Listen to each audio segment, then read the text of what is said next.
Uma pergunta. Alguém já recebeu os 125 euros?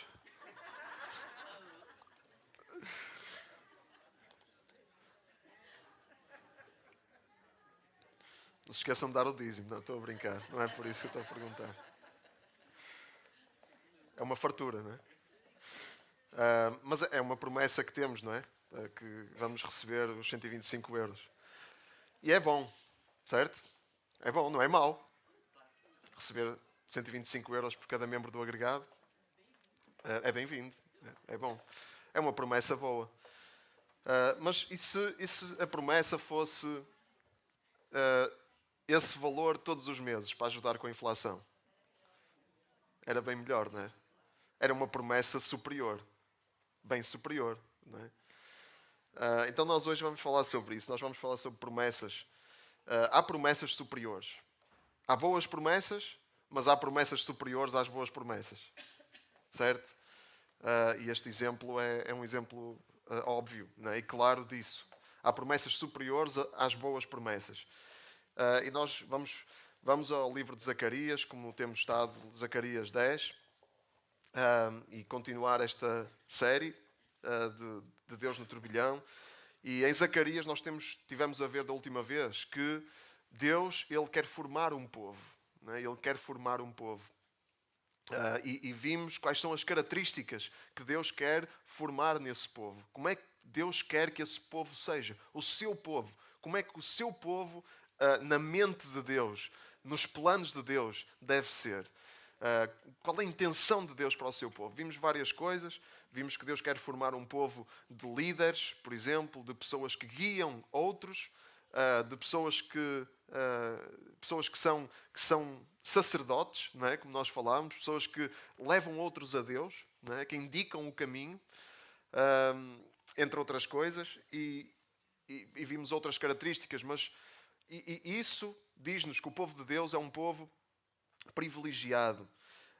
É um povo privilegiado, porque é um povo que tem Deus. Tem Deus. É uma coisa normal, temos Deus. Normal, todos os dias nós sabemos disso. Mas temos Deus. E esta ideia é uma ideia que para nós às vezes se torna rotineira ou corriqueira. É uma ideia que nós ouvimos muitas vezes, mas é uma ideia incrível. Que nós temos o Deus, o Senhor do Universo. Ele está connosco, Ele está em nós. Que é que isso... Que coisa incrível essa. Não é? Somos um povo privilegiado. Não somos um povo privilegiado por quem nós somos. Não é pelos nossos lindos olhos que nós somos um povo privilegiado. Somos um povo privilegiado porquê? Não pelo que somos, mas pelo Deus que temos. Somos um povo privilegiado não pelas coisas que nós fazemos. Fazemos coisas boas. Às vezes. Não é? Somos um povo privilegiado não pelo que fazemos, mas pelo que Deus faz em nós. Por aquilo que o Deus que nós temos faz em nós. Que privilégio que nós temos. E Deus, nós vemos aqui, temos visto em Zacarias, Deus fez coisas incríveis no povo de Israel. E conhecemos a história de Israel. Não é? Como Deus escolheu um povo para se revelar, para revelar o seu plano. Como Deus levou a cabo um processo nesse povo, um processo de libertação. Deus libertou esse povo. Deus fez milagres no meio desse povo. Deus levou esse povo até uma terra boa, tirou-os da escravidão para uma terra boa, uma terra fértil, uma terra onde eles podiam ser felizes.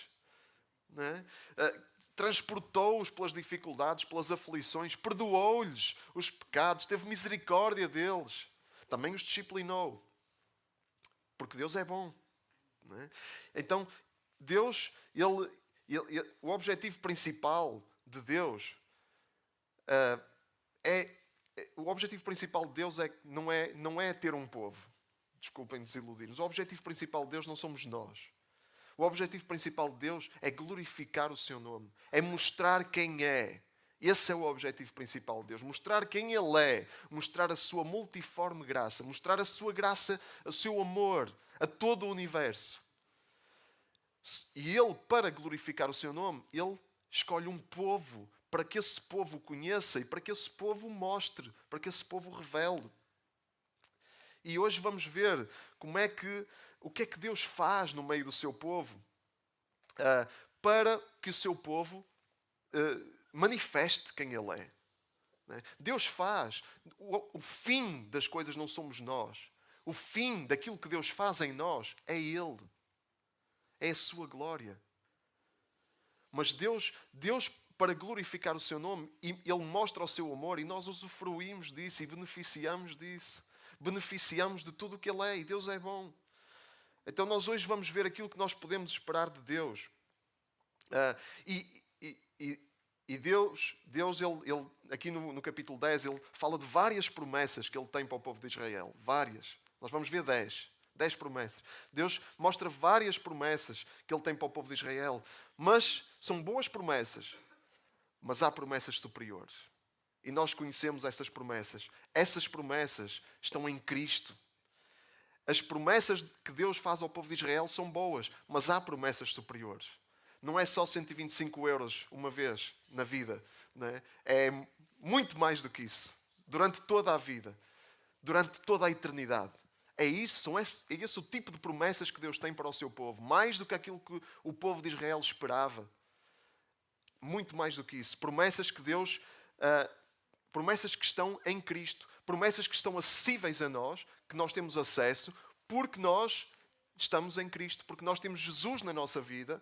Então, em Jesus, todas as promessas de Deus são nossas. Todas as bênçãos de Deus são nossas. Em Jesus. E esta passagem, em 2 Coríntios, diz isso claramente. Diz que Cristo foi verdadeiramente o sim.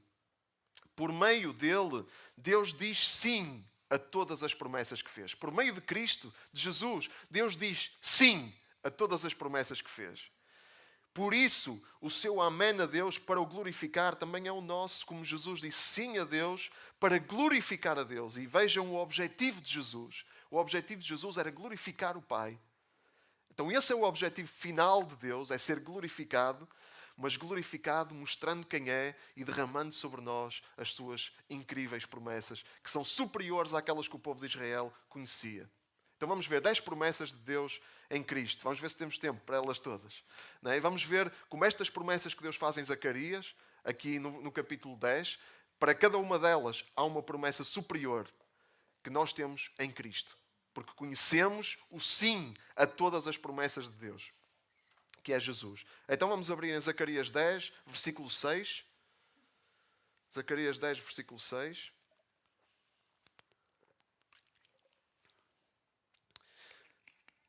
Versículo 6 diz: Fortalecerei os descendentes de Judá e libertarei o povo de Israel.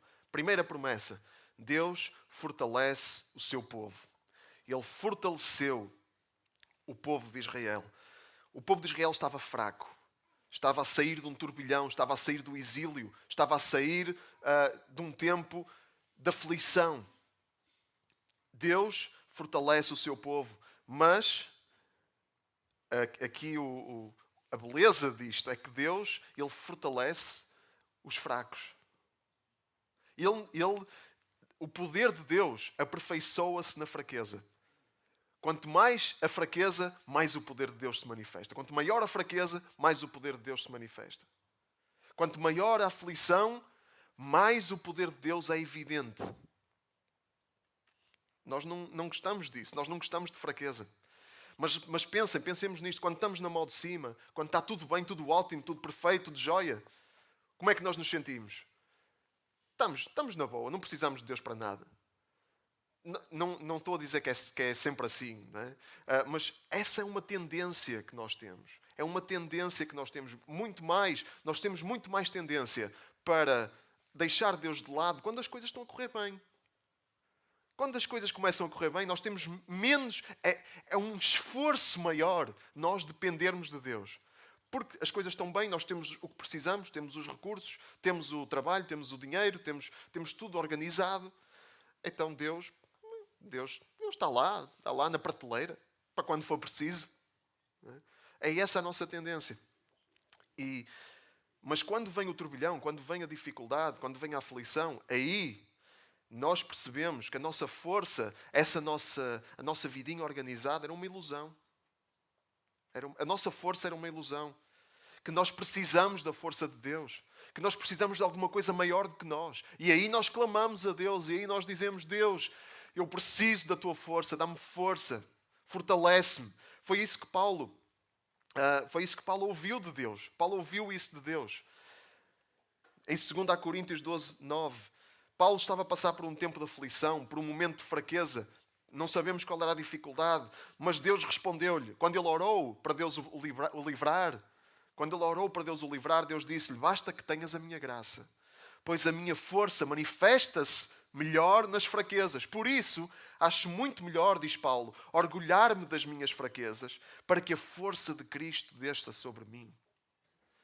Quando nós entendemos que estamos fracos, quando nós entendemos, mesmo nos tempos bons, nos tempos em que temos a vida estruturada e organizada e não estamos a passar por aflição, quando nós entendemos que tudo isso só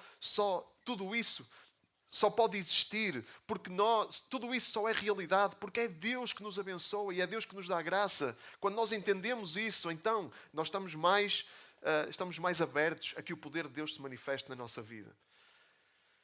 E de facto a força de Deus desce sobre todos aqueles que têm consciência das suas fraquezas e se unem a Cristo. Porque é em Cristo que nós temos força. Não é? Paulo diz isso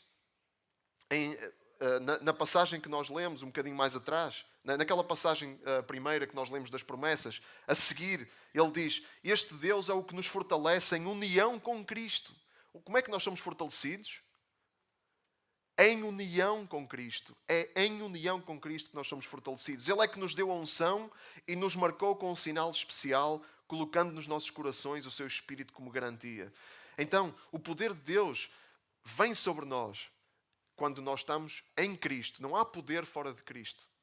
Não é? Lá em Atos houve aquele episódio daquele homem que era mágico e ele queria o poder de Paulo. Ele queria aquele poder que ele via, queria aquele poder. Eu quero ter poder para fazer milagres, mas havia um problema, ele não tinha Cristo. Ele queria comprar aquele poder. Só que o poder de Deus não se vende. O poder de Deus vem sobre cada um quando cada um está em união com Cristo, está unido a Cristo. Só há poder em Cristo e não é nosso, é dele, é poder de Cristo em nós.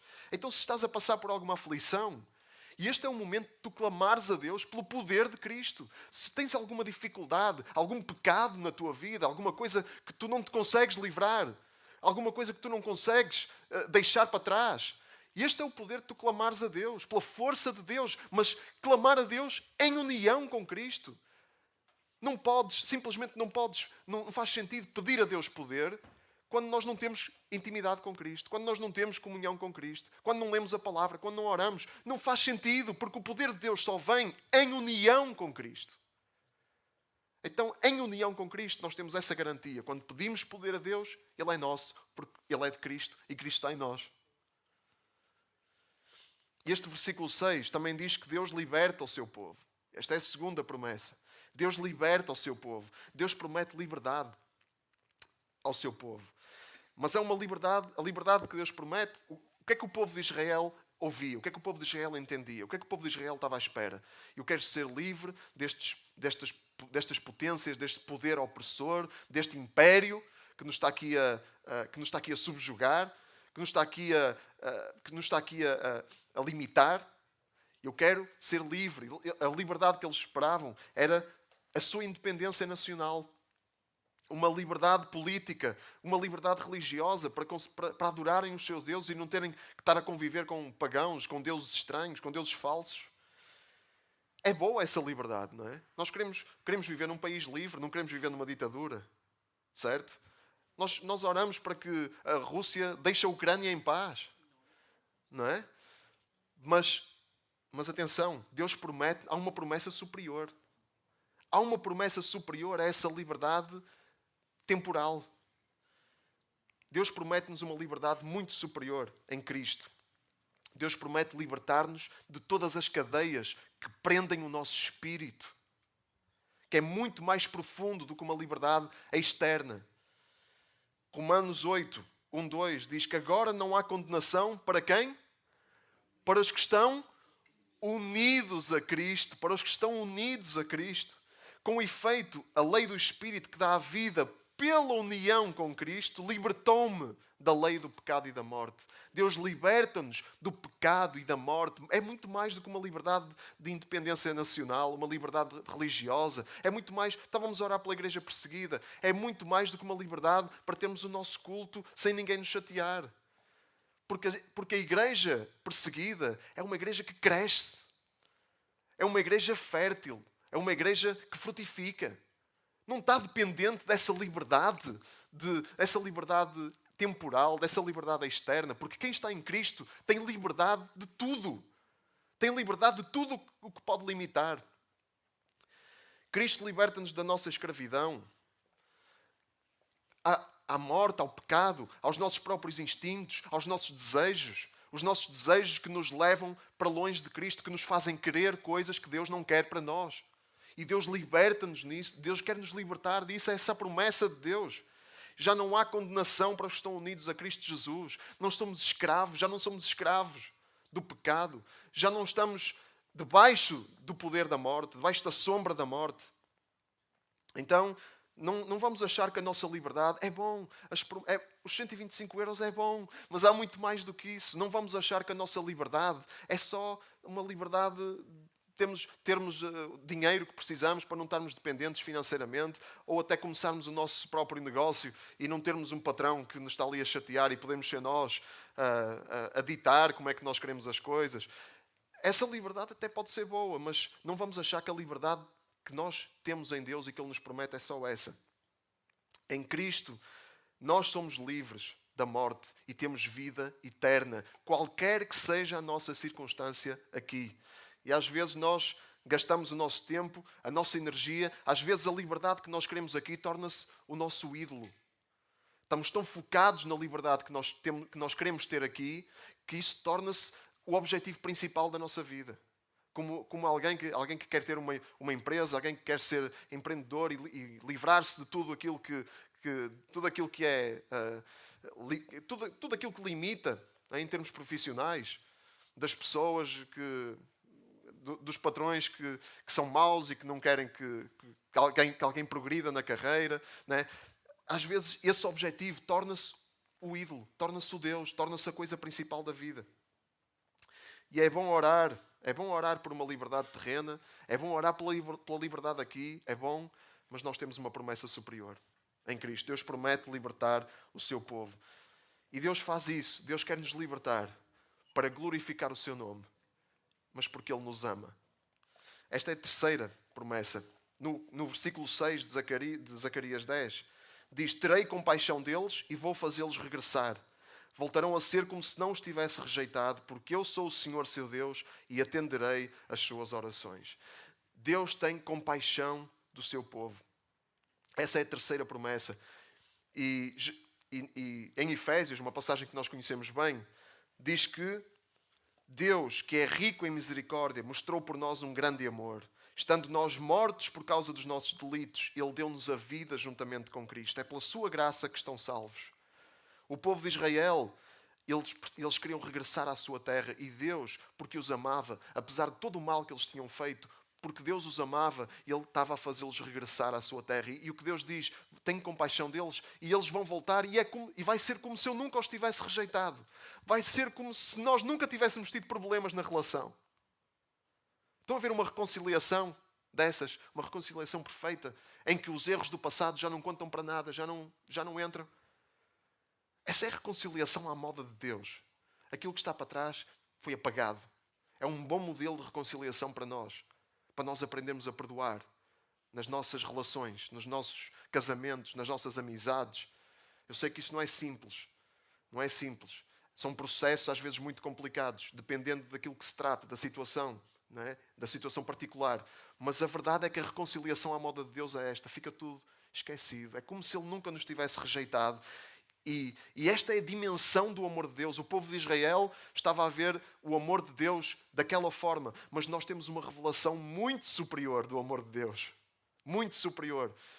Porque Deus mostrou um grande amor ainda nós estando mortos por causa dos nossos delitos, nós, como o povo de Israel, nós erramos contra Deus, nós falhamos contra Deus, nós rejeitamos Deus, nós tornamos-nos inimigos de Deus. Nós estávamos mortos nos nossos delitos, nas nossas transgressões, porque nós não queremos Deus a controlar a nossa vida, nós não queremos Deus, nós achamos que Deus nos limita e nós não queremos ter limites. Mas Deus deu-nos a vida juntamente com Cristo. Amém? Esta é a dimensão do amor de Deus. Aos seus inimigos, Deus ama e Deus dá vida, estando eles mortos na sua rejeição. É muito importante perceber, sem Cristo nós estamos num estado de rejeição a Deus. Nós rejeitamos Deus e também somos rejeitados por Ele. Como Ele fez ao povo de Israel. Mas por causa do seu grande amor, Deus faz isto. Deus faz-nos regressar das trevas e depois é como se nós nunca tivéssemos lá estado. Temos uma vida nova. Amém? Nós podemos ter uma ficha limpa em Cristo. Completamente limpa, branquinha. Sem qualquer mancha. Porque Deus apaga todos os erros do nosso passado. Mais promessas de Deus. Tudo por causa de Cristo. Versículo 7. Os habitantes de Efraim serão fortes como soldados, alegres como quem tenha bebido vinho. Os seus filhos verão isso e hão de sentir-se felizes com aquilo que o Senhor fez. Que Efraim é outro nome para Israel. É outro nome. E para além da promessa de Deus de fortalecer o povo, que está aqui outra vez, os habitantes de Efraim serão fortes como soldados. Além da promessa de Deus fortalecer o povo como soldados, Deus promete ainda algo mais. O que é que Deus promete? Além da força, Deus traz alegria ao seu povo. Quarta promessa. O povo de Deus, diz aqui, é alegre como quem tenha bebido vinho. O povo de Deus é alegre, parece que está sempre feliz, parece que entornou sempre ali uns copinhos, não é? Logo de manhã. Porque o povo de Deus é alegre. O povo de Deus é feliz. Eu lembro-me o testemunho de um apologista cristão, que é o William Lane Craig, um homem que tem feito coisas incríveis pelo Evangelho. E ele, no testemunho dele, ele conta que quando ele andava na escola, ele não era crente, e havia uma miúda lá que o irritava, porque ela estava sempre contente, estava sempre feliz. E uma vez ele perguntou-lhe, porquê que tu estás sempre com essa cara, sempre a rir logo de manhã, que irritas as pessoas? E ele disse, eu estou contente porque eu tenho Cristo na minha vida. E isso marcou, né? E depois ele acabou por se converter, por outros fatores, mas a alegria mostra Deus. A alegria manifesta Deus. Claro que não é uma alegria, para já, não é uma alegria como o mundo oferece. Nós hoje em dia temos tantas ofertas para termos alegria. Tantas ofertas. Uma oferta que cada vez mais gente consome são os psicofármacos, os antidepressivos. Porque as pessoas estão à procura de alegria e não têm alegria. Então precisam de um químico para ter alegria. E às vezes há condições clínicas que é mesmo necessário. Eu não estou aqui a dizer que o crente não toma disso. Não estou a dizer isso. Okay? Há alturas que é mesmo necessário, porque há uma descompensação química que é preciso equilibrar. Mas a verdade é que nós estamos num tempo sem precedentes, em que nunca se consumiu tantos antidepressivos. E eu lembro-me, eu antes de ser crente fui à médica, eu disse, eu estou triste, estou a passar um momento difícil. Estava logo ali na ponta da caneta, um antidepressivo para normalizar. Não é? E muitas outras ofertas. Não é? O entretenimento, a stand-up comedy. Não é? Hoje é uma moda incrível, a stand-up comedy. Porquê que há tanto interesse em stand-up comedy? Às vezes é só porcaria, não se aprende absolutamente nada. Mas as pessoas querem ouvir alguém a dizer piadas durante 1 hora. Porquê? Porque as pessoas andam à procura de alegria. Porque as pessoas querem ter alegria. Só que essa é uma alegria que passa rapidamente. É uma alegria de um momento. Não é uma alegria... Aquilo é só um placebo. Né? É um medicamento só para enganar. Né? Que passa na hora. Mas a fonte de alegria dos cristãos, ela nunca seca. Não é só para a hora. É para todo o dia. É para toda a vida. É para toda a eternidade. Esta fonte de alegria. Não é uma alegria também inconsciente. Não é uma alegria aliada da realidade. Tipo, uma alegria que que não olha à volta, não é? Não olha para as desgraças, ignora completamente tudo o que está mal no mundo, e então é uma alegria assim que é uma alegria completamente inocente, é uma alegria inocente, não tem consciência da realidade. Não, a nossa alegria não é assim. A alegria do povo de Deus não é uma alegria aliada da realidade. Nós entendemos aquilo que está mal, não ignoramos aquilo que está mal, pelo contrário, nós abordamos aquilo que está mal. O povo de Deus não foge daquilo que está mal. Estávamos a ouvir ontem a parábola do bom samaritano, quando o sacerdote e o levita passaram ao lado e ignoraram completamente o homem que estava ali. Eles de certeza que estavam alegres, não é? Não tinham que mexer na porcaria, não tinham que mexer na pobreza, na miséria, não tinham que olhar, porque custa olhar para a miséria. Não é? Nós, quando vemos alguém a pedir na rua, alguém aleijado, qual é a nossa tendência? Não é olhar para aquela pessoa, não é? Porque aquilo custa-nos, nós não queremos que aquilo venha estragar o nosso dia. Não é? Não queremos que um pobre venha estragar o nosso dia. Mas a alegria do povo de Deus não é assim. A alegria de Deus, a alegria do povo de Deus é uma alegria que está consciente de tudo o que se passa à volta, principalmente o que está errado. Não é? Está consciente de tudo o que se passa à volta. É uma alegria sobrenatural, uma alegria que leva esperança. Uma alegria que leva esperança. E esse é o tipo de alegria. E como é que nós podemos ter acesso a essa alegria? Jesus diz-nos. Ele diz: se observarem os meus mandamentos, como eu observo os do meu Pai, permanecereis no meu amor como eu no do meu Pai. Falo-vos desta maneira para que se alegrem comigo e para que tenham uma alegria perfeita. A alegria de Deus é perfeita. E essa alegria, onde é que está? Onde é que está essa alegria? Essa alegria está na obediência a Cristo. Nós temos uma alegria completa quando fazemos a sua vontade. Quando fazemos a vontade de Deus e vivemos da forma que Ele nos criou para viver. Ele tem a fórmula da nossa felicidade. O mundo acha que a obediência o mundo acha exatamente o contrário disto. Acha que a obediência tira a alegria. A obediência mata a alegria, porque limita. Eu, quando obedeço a alguém, eu estou-me a submeter a essa pessoa e estou-me a limitar. Estou a limitar as minhas escolhas. Eu não tenho escolha, eu tenho que obedecer. E o mundo acha que essa obediência mata a alegria. Mas o povo de Deus sabe melhor, certo? O povo de Deus sabe que é precisamente o contrário. Quando nós obedecemos a Deus, quando nós nos submetemos a Ele, quando nós fazemos a sua vontade, aí a nossa vida enche-se de alegria, porque nós estamos a fazer aquilo que Deus nos criou para fazer, estamos a viver da forma que Deus nos criou para viver, e isso é que nos faz felizes. Não é as receitas do mundo, não são as fórmulas do mundo, é a fórmula de Cristo, que é a obediência. Então, e como temos falado também, esta alegria, todas estas promessas não são para viver sozinho. Estas promessas são para viver na união. Versículo 8. Chamarei o meu povo e hei de reuni-lo, porque o libertei. Voltarão a ser tantos como foram outrora. Então Deus chamou o povo de Israel de volta do exílio, para que aqueles que estavam longe se voltassem a reunir aos que estavam lá perto e para que eles pudessem estar novamente reunidos. Porque a família está bem quando está junta, certo? A família está bem quando está junta. A família quer-se junta. E quando a família está dispersa, faz parte da vida às vezes, mas não é uma boa situação.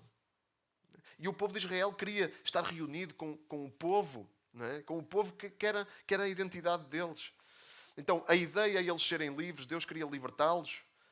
E Deus estava a dizer: eu libertei-os. Mas a ideia era eles serem livres juntos. E Deus tem essa liberdade para nós. É uma liberdade não só individual, é uma liberdade familiar. Isso é a ideia da igreja. A ideia da igreja é essa: ser um povo livre, juntos. Juntos, Porto. Né?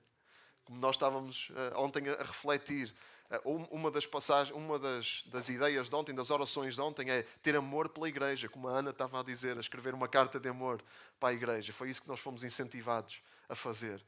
Então, a igreja é um povo livre, mas que está junto. Não pode haver liberdade em Cristo sem igreja, sem ligação ao corpo de Cristo, sem ligação à família. A família, quando não está junta, a família não é completa. E nós fomos criados para ser família juntos, em liberdade de Cristo, e assim somos completos. E assim somos completos. Foi para isso que Paulo recebeu o privilégio de ser apóstolo. Ele disse, por meio de Cristo, eu recebi o privilégio de ser apóstolo, para levar as pessoas de todas as nações à obediência da fé por amor do seu nome. É no número dos que foram chamados a pertencer a Cristo que os irmãos também se encontram. Então foi para isso que Cristo nos chamou. Para pertencer a Cristo como irmãos. Irmãos. Nós banalizamos esta palavra. O irmão A, o irmão B, o irmão C, a irmã isto, a irmã aquilo. Parece que não significa nada. É só um nome religioso. Mas nós perdemos de vista a profundidade disto. Nós somos chamados para sermos irmãos. Irmãos. Olha para a pessoa, olha para alguém, olha nesta manhã, olha para alguém que tu não conheces. Não é alguém que tu não conheces, é alguém que não estás tão familiarizado com essa pessoa, não costumas tanto interagir. Olha aí, olha aí, olha aí, procura aí alguém com quem tu não estás assim tão familiarizado, não és assim tão próximo. Olha aí, é teu irmão, é tua irmã. Irmão e irmã em Cristo. Em Cristo nós somos família. Família é uma família de todas as nações. Foi isso que Paulo disse. Paulo foi feito apóstolo para levar as pessoas de todas as nações à obediência da fé. Vamos a ver a família, o tipo de família que Deus... É uma promessa muito superior àquela que Israel recebeu. Não é? De ter o povo de Israel, o seu povo reunido. Não. A promessa de Deus é para um povo, uma multidão que ninguém pode contar. Como diz lá em Apocalipse. Esse povo, essa é a promessa de Deus para nós. E é maravilhoso isto, não é? Porque Deus diz no versículo 8, vou reuni-lo porque o libertei, voltarão a ser tantos como foram outrora. Isto é incrível. Não é? Então, muitas promessas, grandes privilégios que nós temos, mas nem tudo são rosas. No versículo 9 diz, dispersei-os no meio das nações, mas mesmo longe eles se lembrarão de mim. Por lá viverão com os seus filhos, mas mais tarde voltarão. Dispersei-os no meio das nações. Deus disciplina o seu povo. Deus disciplina o seu povo. Ele dispersou o seu povo no meio das nações, porque o seu povo tinha o rejeitado, porque o seu povo tinha ignorado completamente o Deus da sua liberdade, e então perderam a liberdade. Isso foi intencional da parte de Deus. Para que eles despertassem. Não é por um instinto sádico de Deus. Não é porque Deus gosta de ver as pessoas sofrer. É para que eles despertassem. Para que eles despertassem e para que sirva de exemplo também para nós. Deus tirou-os da sua terra, mandou-os para nações que não conheciam Deus, para eles lá perceberem, nas outras nações que não conheciam Deus, para eles perceberem o Deus que eles tinham deixado para trás. Então, nas nações que não conheciam Deus, foi onde eles encontraram novamente Deus. É assim o processo, a sabedoria de Deus em ação. Eles tiveram de perder para entender que tinham de mudar o seu caminho. Isto é-nos familiar para nós. Quando perdemos, quando nós nos distraímos e não cuidamos daquilo que temos, e então nós damos-nos conta que devíamos ter cuidado daquilo que tínhamos e despertamos e entendemos que não podemos viver assim e que temos de fazer diferente. Foi isso que o povo de Israel passou. Foi esse o processo do povo de Israel. É uma parte desagradável do processo. É desagradável ser disciplinado. Mas é uma parte fundamental. Qualquer pessoa que entenda um bocadinho de educação e pedagogia sabe disso. Se não houver consciência das consequências das nossas ações, não há amadurecimento. Não há crescimento. Se nós não tivermos consciência de que há consequências para as nossas ações, nós não amadurecemos, nós não crescemos. Vamos sempre ser meninos. Vamos sempre ser meninos. Precisamos de disciplina. E isso é uma parte fundamental do crescimento.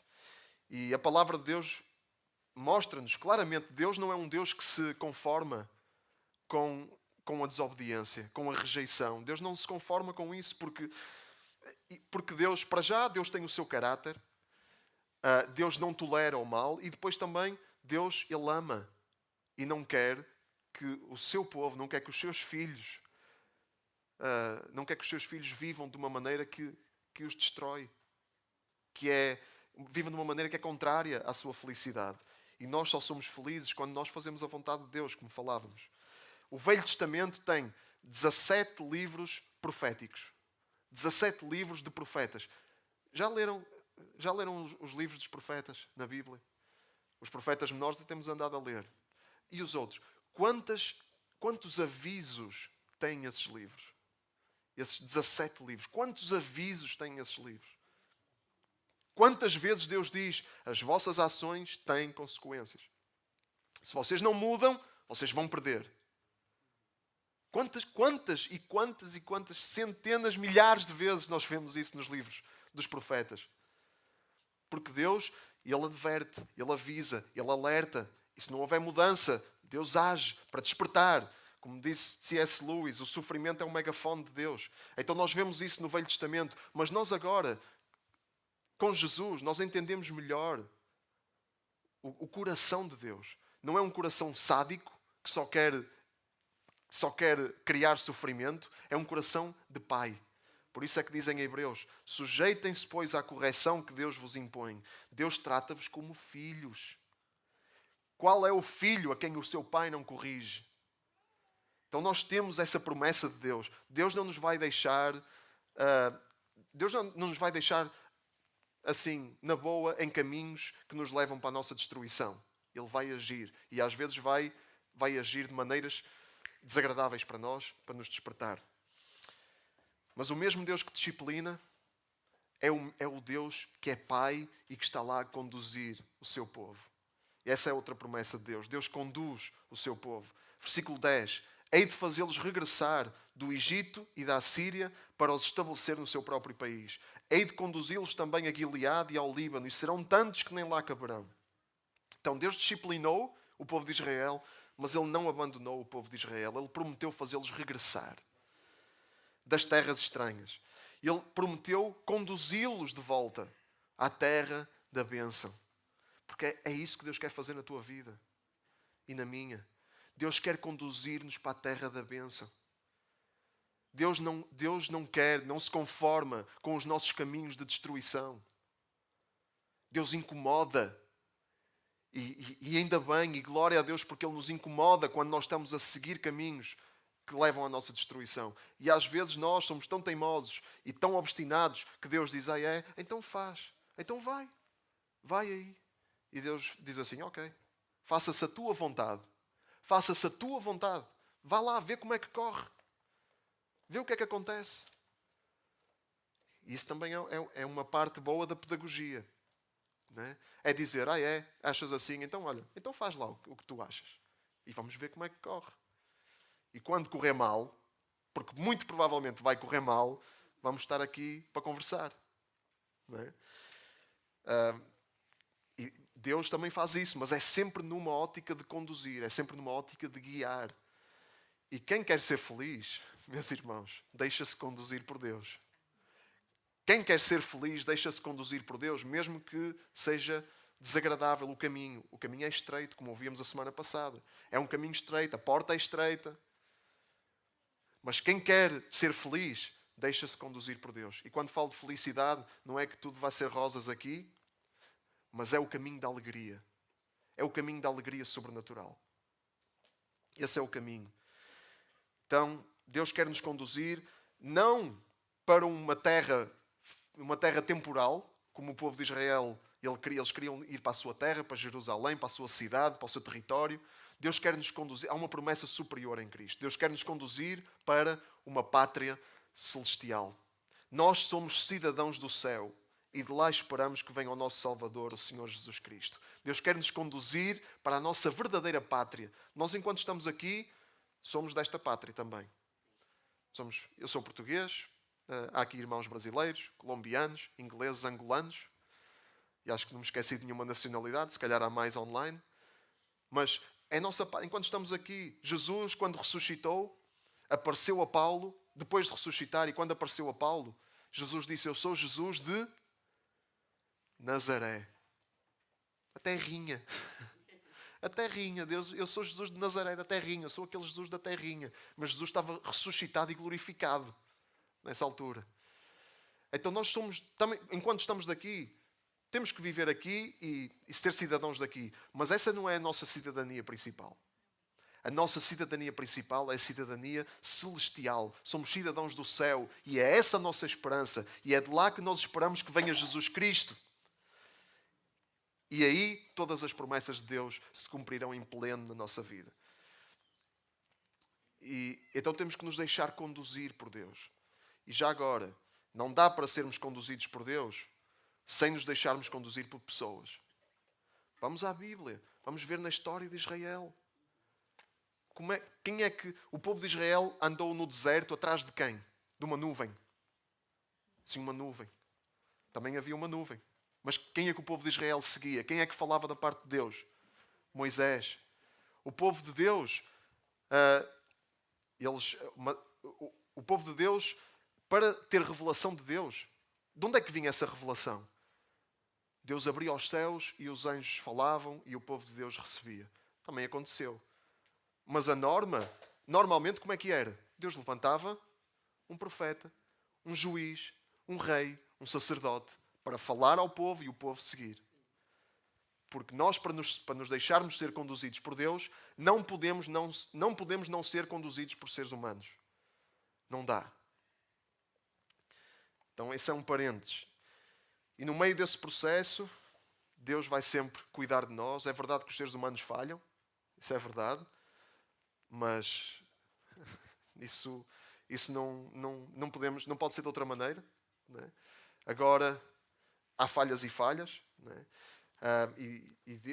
E a palavra de Deus diz lá em Hebreus para nós obedecermos a quem nos dirige, porque eles têm a missão de cuidar de nós e vamos fazê-lo não com lamentações ou queixumes, mas com alegria, porque essas pessoas vão dar contas a Deus.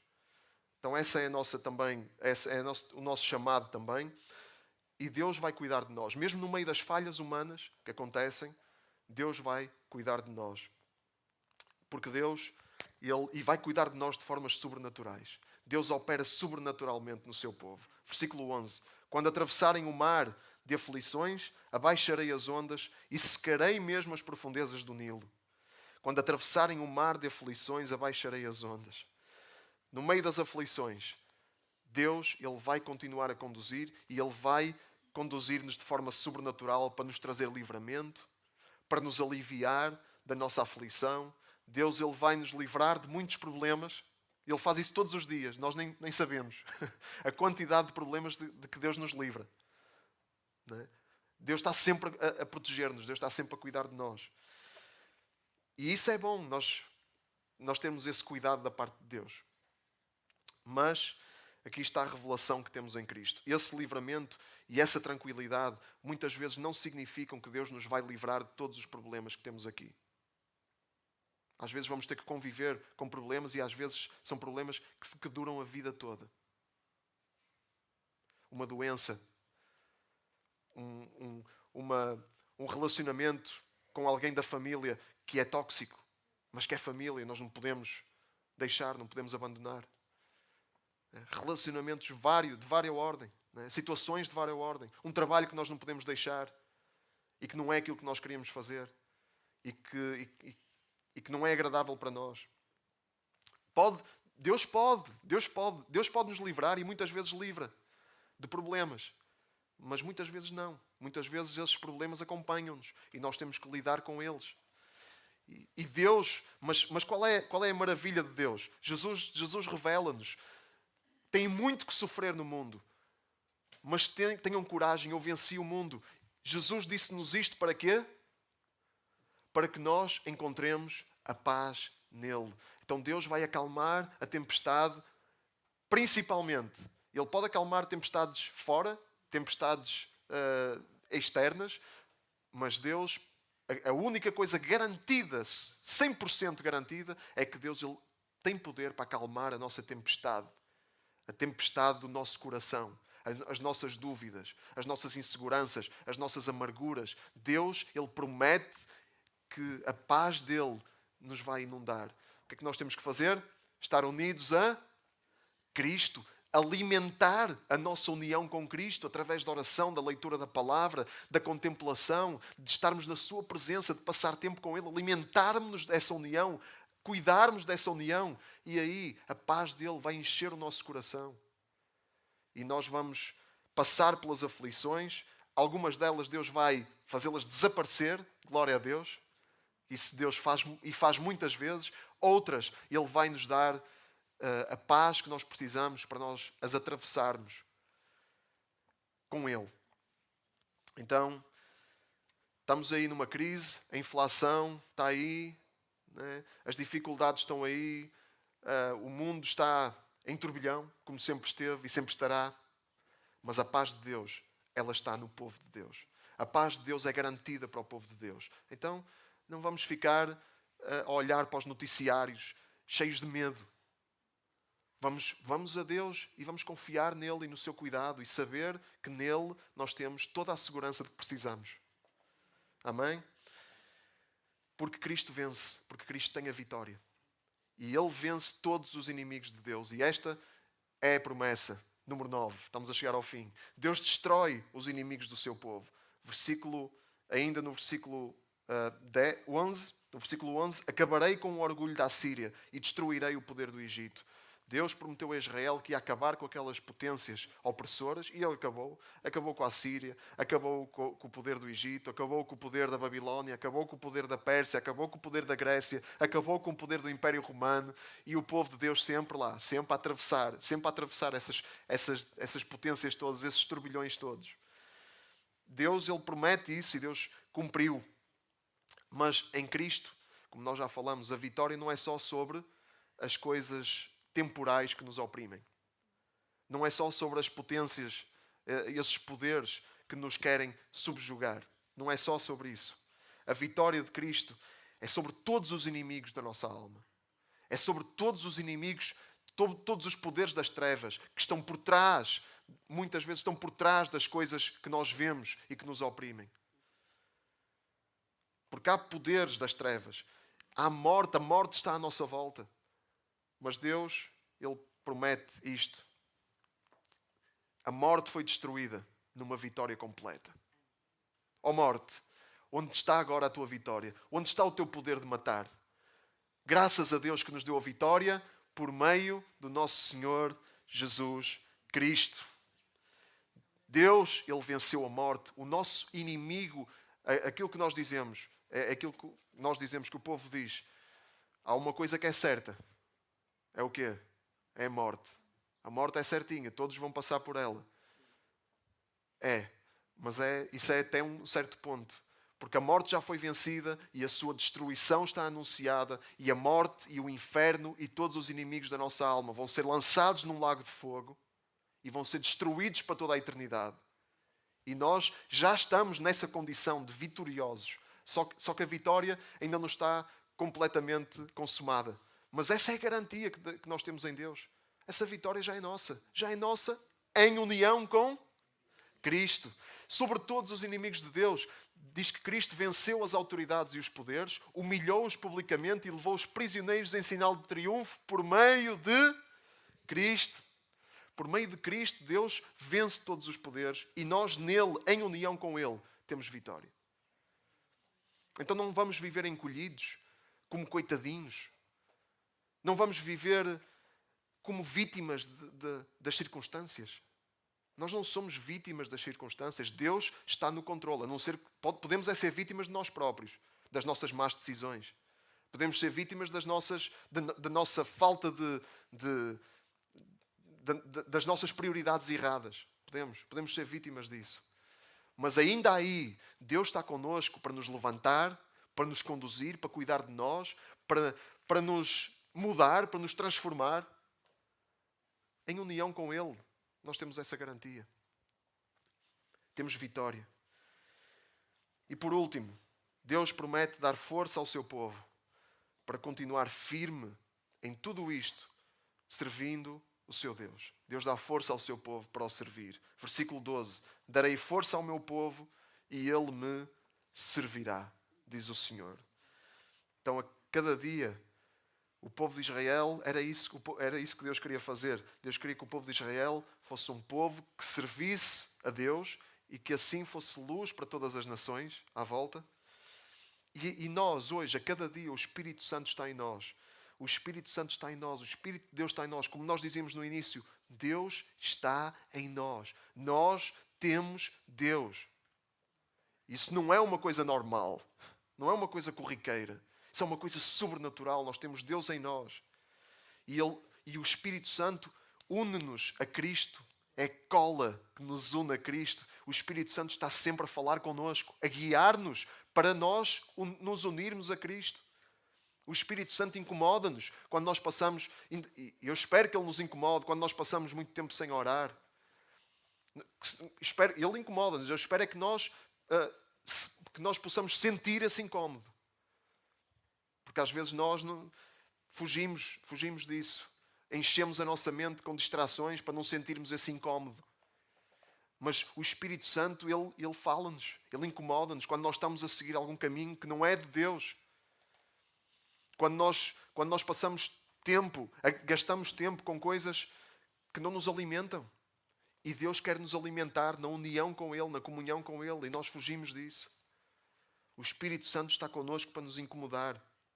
O Espírito Santo está connosco para nos guiar em direção ao nosso propósito, para cumprirmos o propósito de Deus. Qual é o propósito de Deus? Como é que nós servimos a Deus? Como é que nós servimos? Fazendo muitas coisas. Não. Essa é a manifestação do nosso serviço mais básico. Fazer coisas, servir na igreja, fazer coisas lá fora, cuidar de pessoas lá fora, servir a Deus com o nosso trabalho. Isso tudo é bom, mas são manifestações do nosso serviço mais básico. Qual é o nosso serviço mais básico? Receberão poder ao descer sobre vós o Espírito Santo, lá está, e serão minhas testemunhas, tanto em Jerusalém como em Samaria e até os lugares mais distantes do mundo.